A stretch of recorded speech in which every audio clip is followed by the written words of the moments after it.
Tenemos tres masas de 5 kilogramos situadas en los vértices de un triángulo equilátero de lado 6 metros. En primer lugar tenemos que calcular la fuerza total que ejercen las otras tres sobre una masa de 10 kilogramos que está situada en el baricentro del triángulo. Vamos a fijarnos primero en esta masa. Esta masa va a ejercer una fuerza de atracción gravitatoria sobre esta otra.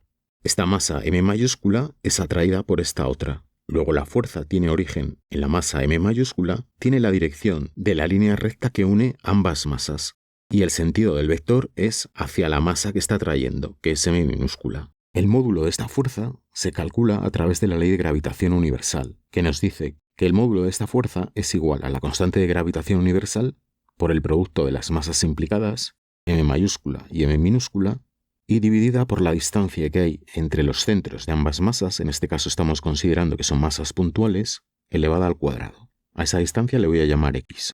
De forma análoga, también la masa M mayúscula es atraída por esta otra masa. La dirección de esta fuerza es la línea recta que une ambas masas, el origen es en la masa que es atraída y el sentido es hacia la masa que está atrayendo. M minúscula está atrayendo M mayúscula. M mayúscula también está atrayendo M minúscula con una fuerza que tiene la misma dirección, el mismo módulo y sentido contrario, pero solo nos están preguntando la fuerza resultante sobre esta masa, sobre M mayúscula, por eso solo estamos dibujando estas fuerzas.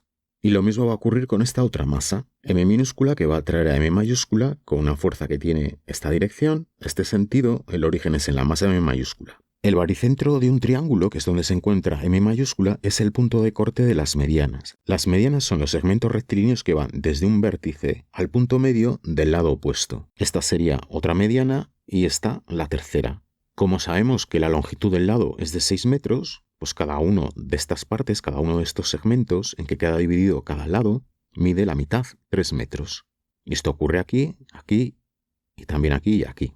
En un triángulo equilátero, además, el baricentro coincide con el ortocentro. El ortocentro es el punto de corte de las alturas, que son los segmentos rectilíneos que van desde un vértice y forman 90 grados con el lado opuesto.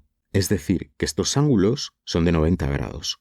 Además, aquí también se encuentra situado el incentro, que es el punto de corte de las bisectrices. Es decir, que estos segmentos además son las bisectrices y van a dividir a este ángulo en otros dos iguales. Sabemos que la suma de los ángulos interiores de un triángulo tiene que ser 180. Como es equilátero, los tres son iguales y cada ángulo es de 60 grados. Por lo tanto, como estos segmentos también son las bisectrices, van a dividir al ángulo de 60 en dos iguales, de 30 grados.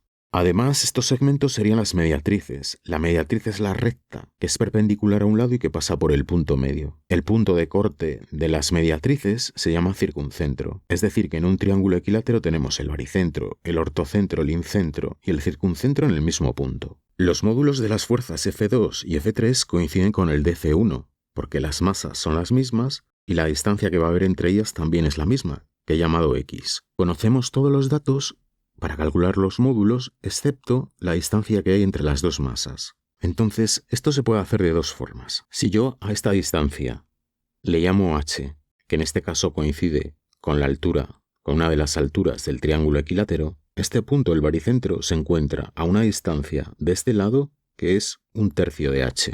Y esta otra distancia, la longitud de este otro segmento, es 2/3 de h. El baricentro divide a las medianas en dos segmentos, uno de ellos mide el doble que el otro. Este de aquí mide el doble, 2/3 de h, que este otro, que solo mide 1/3 de h. La distancia del baricentro a los vértices, que es donde se encuentran las masas, es 2/3 de h, siendo h esta longitud. Podemos calcular h aplicando el teorema de Pitágoras, por ejemplo, a este triángulo rectángulo. La hipotenusa es el lado que mide 6 al cuadrado, es igual a un cateto 3 al cuadrado más el otro h al cuadrado. Despejamos h cuadrado, que sería 36 menos 9, 27, y h es la raíz cuadrada de 27, que factorizamos como 3 al cubo, sale un 3 fuera de la raíz, se queda otro dentro, y por lo tanto h es 3 raíz de 3 metros. La distancia entre las masas es x, que he dicho que es 2/3 de h. Este 3 con este 3 simplifica, y ya tendríamos x 2 raíz de 3 metros. Si no te acuerdas que el baricentro divide a la mediana en dos segmentos, tal que uno es el doble que el otro, se puede hacer por trigonometría. En este triángulo rectángulo, el coseno de 30 grados es igual al cateto contiguo, que es 3, dividido por la hipotenusa, que es x. Y ya podemos despejar x.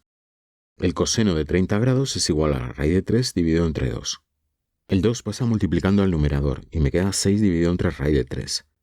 Si te haces un lío aquí, mira, considera que el 3 es lo mismo que 3 entre 1 dividido por raíz de 3 partido por 2.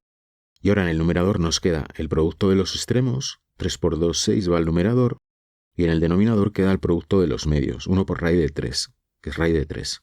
Si racionalizamos esta fracción, multiplicamos y dividimos por el denominador raíz cuadrada de 3, me queda en el denominador raíz de 3 por raíz de 3, 3, y en el numerador 6 raíz de 3. 6 entre 3, 2, 2 raíz de 3, igual que nos había salido antes. Ya podemos calcular los módulos de las fuerzas, la constante de gravitación universal, por la masa m minúscula por la masa m mayúscula, dividido por x, la distancia que hay entre ellas, al cuadrado. Esto sale aproximadamente 2,78 por 10 a la menos 10 newtons. Aplicando el principio de superposición, la fuerza resultante sobre m mayúscula es la suma vectorial de las tres fuerzas.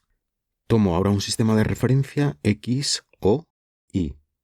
Porque para calcular el vector resultante, lo que voy a hacer es descomponer estas fuerzas sobre los ejes y luego obtener la resultante en cada eje, y una vez que tengamos las resultantes sobre cada uno de los ejes, las sumamos vectorialmente y obtendremos la fuerza resultante. Sabemos que en este triángulo rectángulo, este ángulo es de 90, este es de 30, 120 y nos faltan aquí 60 para los 180. Es decir, que este ángulo sería de 60 y este otro de 30. Coge el que quieras. Y por el mismo motivo, este otro ángulo de aquí también es de 60, más 30, 90, más 90, 180. Vamos a proyectar este vector sobre los ejes. Trazamos por el extremo una paralela al eje Y hasta que corte al X. Y esta componente será F3X. Por el extremo del vector una paralela al eje X hasta que corte al Y. Y esta componente es F3Y. En este triángulo rectángulo, el seno de 60 grados es igual al cateto opuesto, que es este, que coincide con F3X, dividido por la hipotenusa, que es el módulo de F3. F3X igual a F3 por el seno de 60. El coseno de 60 grados es igual al cateto contiguo, F3Y, dividido por la hipotenusa, el módulo de F3. Y despejamos F3Y. F3 por el coseno de 60. Vamos a descomponer ahora F2 sobre los ejes. Tendremos una componente F2X y otra F2Y. Si consideramos este triángulo rectángulo, el seno de 60 grados es igual al cateto opuesto, que coincide con F2X, dividido por el módulo de F2, que es la hipotenusa. Así que F2X será F2 por el seno de 60. Y el coseno de 60 grados es igual al cateto contiguo, que es F2Y, dividido por el módulo de F2, que es la hipotenusa. Es decir, cambiamos aquí el 3 por el 2. F2Y igual a F2 por el coseno de 60. Ya tenemos los vectores F3 y F2 descompuestos sobre los ejes. Vamos a ver ahora cuál es la fuerza resultante sobre cada uno de los ejes. Como el módulo de F1, F2 y F3 son iguales, estas dos componentes, F3X y F2X, se van a anular, porque tienen el mismo módulo, la misma dirección, pero sentidos contrarios. Por lo tanto, la fuerza resultante sobre el eje OX, solo hay estas dos componentes, es 0.